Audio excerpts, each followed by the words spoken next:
ವೈಷ್ಣವೋತ್ತಮರಾದಂತಹ ಮಹಾರುದ್ರದೇವರ ಒಲುಮೆಗಾಗಿ ನಾರಾಯಣ ಪಂಡಿತಾಚಾರ್ಯರು ಅವರಲ್ಲಿ ಈ ರೀತಿ ಪ್ರಾರ್ಥನೆ ಸಲ್ಲಿಸ್ತಾ ಇದ್ದಾರೆ.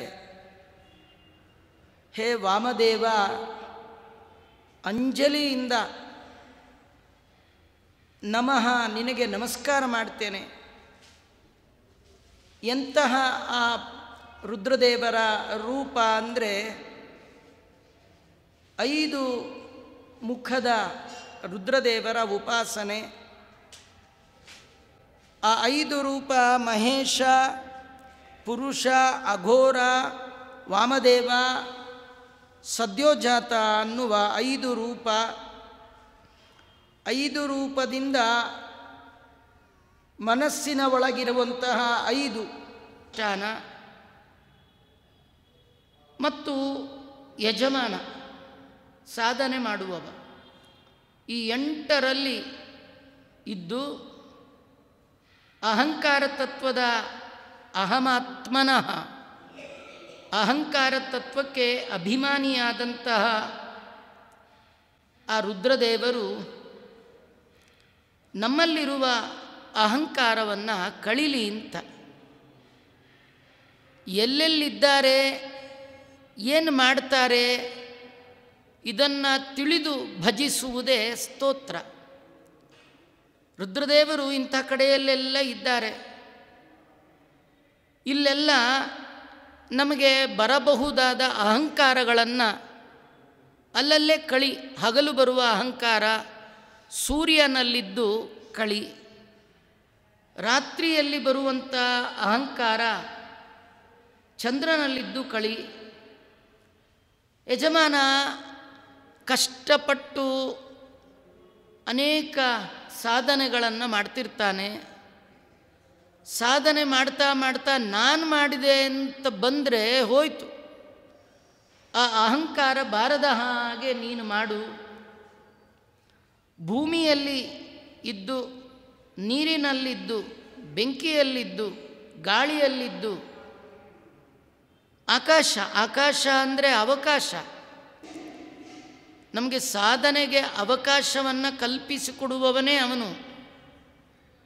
ಎಲ್ಲದರ ಒಳಗೆ, ಪಂಚಭೂತಗಳ ಒಳಗೆ ಇದ್ದು ಶಿವ ಗುಣಪುಂಷಿ, ಯಥಾಯೋಗ್ಯವಾದ ಗುಣಪೂರ್ಣನಾದ ಶಿವ ಗುಣಗಳನ್ನು ಪೋಷಿಸುವ ಸತ್ವಗುಣಗಳು. ಸತ್ವಗುಣಗಳು ಬರಬೇಕಾದ್ರೆ ಅಹಂಕಾರ ಹೋಗಬೇಕು. ಆ ದೇವತೆ ಯಾರು? ಅಹಂಕಾರ ತತ್ವಕ್ಕೆ ಅಭಿಮಾನಿ ರುದ್ರ.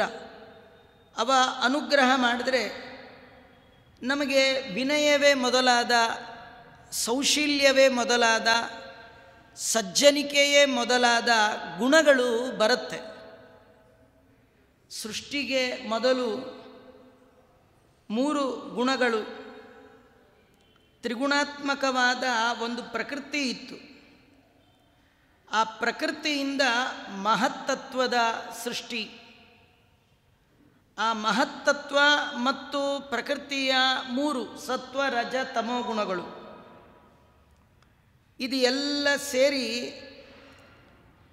4 ಮುಖದ ಬ್ರಹ್ಮದೇವರ ಸೃಷ್ಟಿ. ಮಹತ್ತತ್ವಾತ್ ಬ್ರಹ್ಮಣಸ್ತನು, ಬ್ರಹ್ಮದೇವರ ಸೃಷ್ಟಿ ಮಹತ್ತತ್ವದಿಂದ ಆದದ್ದು. ಮಹತ್ತತ್ವದಿಂದ ಅಹಂಕಾರ ತತ್ವ ಸೃಷ್ಟಿಯಾಯಿತು. ಅಹಂಕಾರ ತತ್ವಕ್ಕೆ ಅಷ್ಟಮೂರ್ತಿ 8 ಸ್ಥಾನಗಳಲ್ಲಿ ತನ್ನ ಅಧಿಷ್ಠಾನವನ್ನಾಗಿ ಮಾಡಿಕೊಂಡ 5 ಮುಖದ ರುದ್ರದೇವರು ಇಲ್ಲಿ ತಾವಿದ್ದಾರೆ. ಮುಂದೆ ಪಂಚಭೂತಗಳು, ಪಂಚ ಇಂದ್ರಿಯಗಳು, ಪಂಚ ತನ್ಮಾತ್ರೆಗಳು, ಪಂಚಪ್ರಾಣಗಳ 5 ಮುಖದ ಸೃಷ್ಟಿ. ಈ 5ರಿಂದ ವಿಸ್ತಾರಗೊಂಡಿರ್ತಕ್ಕಂಥದ್ದು. ಪ್ರಕೃಷ್ಟವಾದ ಪಂಚಗಳೇ ಪ್ರಪಂಚ. ಪ್ರಕೃಷ್ಟವಾಗಿ 5 5 5ಗಳ ಎಲ್ಲ ವಿಭಾಗವೇ ಈ ಪ್ರಪಂಚ ಆಯಿತು ಅಂತ ವರ್ಣನೆ ಮಾಡ್ತಾ ಇದ್ದಾರೆ. ಇಂತಹ ಮೂರ್ತ್ಯಷ್ಟಕಂ ಭಜಾಮಿ, 8 ಅಧಿಷ್ಠಾನಗಳಲ್ಲಿದ್ದು 8 ಮೂರ್ತಿಗಳಾದ ಆ ರುದ್ರದೇವರನ್ನು ನಾನು ಭಜನೆ ಮಾಡ್ತೇನೆ. ಯಾಕಂದರೆ ನನ್ನಲ್ಲಿರುವಂತಹ ಅಹಂಕಾರ ಅದನ್ನು ಹೊಡೆದೋಡಿಸ್ರಿ ಅಂತ ಕೇಳ್ಕೊಳ್ತಾ ಇದ್ದಾರೆ. ನಾವು ಕೂಡ ಶಿವರಾತ್ರಿಯ ದಿನ, ಸೋಮವಾರದ ದಿನ, ಪ್ರದೋಷ ಕಾಲಗಳಲ್ಲಿ, ಕಾರ್ತೀಕ ಮಾಸದಲ್ಲಿ ವಿಶೇಷವಾಗಿ ಸೋಮವಾರ ಸಂಜೆ ರುದ್ರದೇವರ ದರ್ಶನ ಮಾಡಬೇಕು. ರುದ್ರದೇವರ ದರ್ಶನ ಮಾಡಿದಾಗೆಲ್ಲ ನಾವು ಕೇಳ್ಕೊಳ್ಬೇಕಾದ್ದು, ನನ್ನಲ್ಲಿರುವ ಅಹಂಕಾರವನ್ನು ಬಿಡಿಸಿ ಸದ್ಬುದ್ಧಿ ಕೊಟ್ಟು, ಸೌಜನ್ಯತೆಯನ್ನು ಕೊಟ್ಟು, ಭಗವಂತನ ಪಾದಾರವಿಂದದಲ್ಲಿ ಮನಸ್ಸನ್ನು ಕೊಡು. ಈ 8 ಸ್ಥಳಗಳಲ್ಲಿಯೂ ಕೂಡ ಶಿವನ ಚಿಂತನೆ ಮಾಡಿ ಈ ಪ್ರಾರ್ಥನೆಯನ್ನು ಸಲ್ಲಿಸಬಹುದು. ಅದನ್ನು ತಿಳಿದೇ ಪಂಡಿತಾಚಾರ್ಯರು ಭುವನ ಮೋಹನಂ ಪ್ರಶಾಂತಮುತ ಭೀಷಣಂ ಭುವನ ಮೋಹನಂ. ಈ ರುದ್ರದೇವರ ರೂಪ ಎಂಥದ್ದು? ಕೆಲವು ಕಡೆ ಪ್ರಶಾಂತವಾದ ರೂಪ. ಪ್ರಶಾಂತ ರೂಪ ಅಂದರೆ ಭುವನ ಮೋಹನ ಆಕಾರ. ಭೂಮಿಗೆ, ಇಡೀ ಜಗತ್ತಿನಲ್ಲಿಯೇ ಸುಂದರ ರೂಪ. ಅಂತೆಯೇ ಅವರಿಗೆ ವಾಮದೇವ ಅಂತ ಕರೀತಾರೆ. ವಾಮ ಅಂದರೆ ಒಂದು ಅರ್ಥ ಸುಂದರ ಅಂತ. ಸುಂದರವಾದ ದೇವತೆ ರುದ್ರದೇವರು. ಅನೇಕ ಸಲ್ಲಕ್ಷಣಗಳಿಂದ ಯುಕ್ತರಾದವರು. ಇಂದ್ರಾದಿ ದೇವತೆಗಳಿಗೆ ಸ್ವರೂಪೋದ್ಧಾರಕ ಮಾಡುವಂತಹ ಗುರುಗಳು. ಭುವನ ಮೋಹನ ರೂಪ ಅವರದು, ಪ್ರಶಾಂತವಾದ ರೂಪ. ಅಗ್ನಿಯ ಮೊದಲಾದವುಗಳಲ್ಲಿ ಭೀಷಣವಾದಂತಹ ರೂಪ. ಹೇಗೆ ಯಮ ಪಾಪಿಗಳಿಗೆ ಯಮನ ರೂಪ ದರ್ಶನ ಮಾಡಿಸ್ತಾನೆ, ಸಜ್ಜನರಿಗೆ ಧರ್ಮರಾಜನ ರೂಪ ದರ್ಶನ ಮಾಡಿಸ್ತಾನೆ. ಯಾರು ರುದ್ರದೇವರನ್ನು ಅಯಥಾರ್ಥವಾಗಿ ತಿಳಿದಿದ್ದಾರೆ, ತಪ್ಪು ತಿಳಿದಿದ್ದಾರೆ, ಭಗವಂತನಿಗಿಂತಲೂ ಉತ್ತಮ ಅಂತ ತಿಳಿದಿದ್ದಾರೆ, ಇವರಿಗೆಲ್ಲ ರುದ್ರದೇವರು ಭಯವನ್ನು ಉಂಟು ಮಾಡುವಂತಹ ಭೀಷಣರು.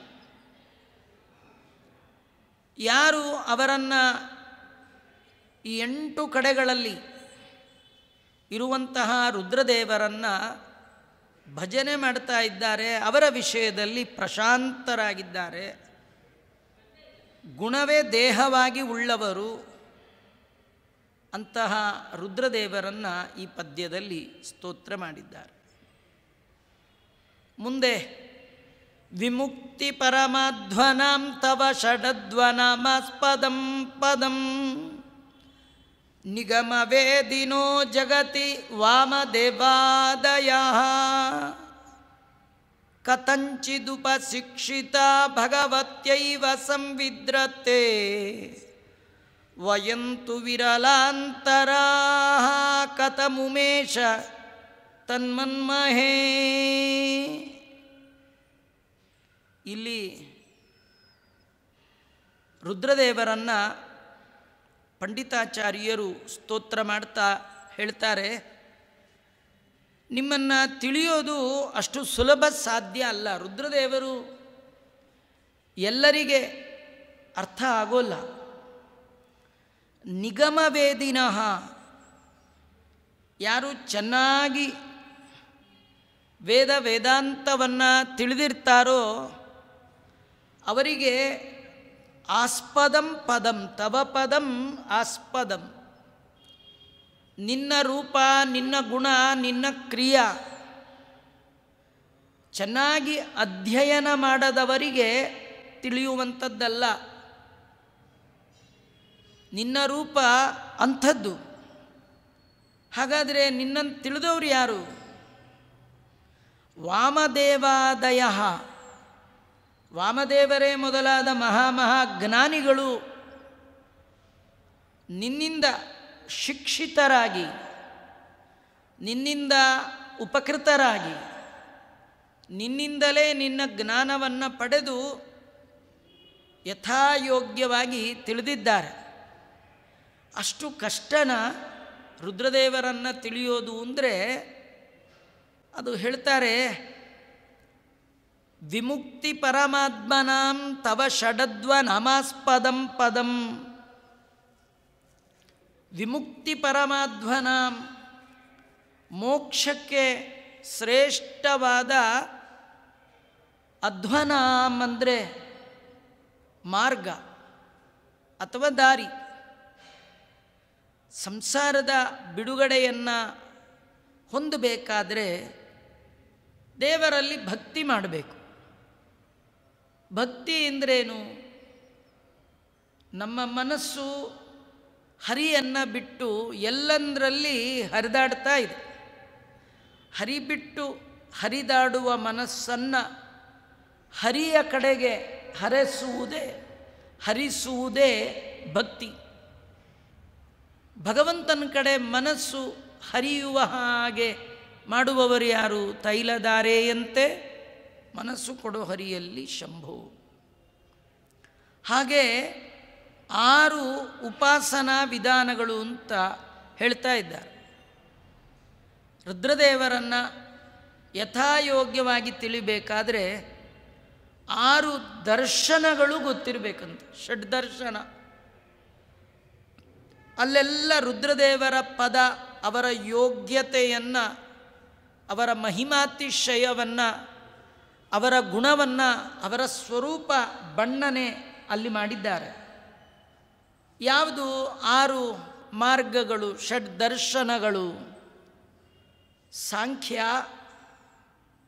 ಯೋಗ, ನ್ಯಾಯ, ವೈಶೇಷಿಕ. ಇದು 4. ಸಾಂಖ್ಯ, ಯೋಗ, ನ್ಯಾಯ, ವೈಶೇಷಿಕ. ಇನ್ನೆರಡು ಪೂರ್ವ ಮೀಮಾಂಸಾ, ಉತ್ತರ ಮೀಮಾಂಸಾ ಅಂತ. ಇದು 6 ಷಡ್ದರ್ಶನಗಳು.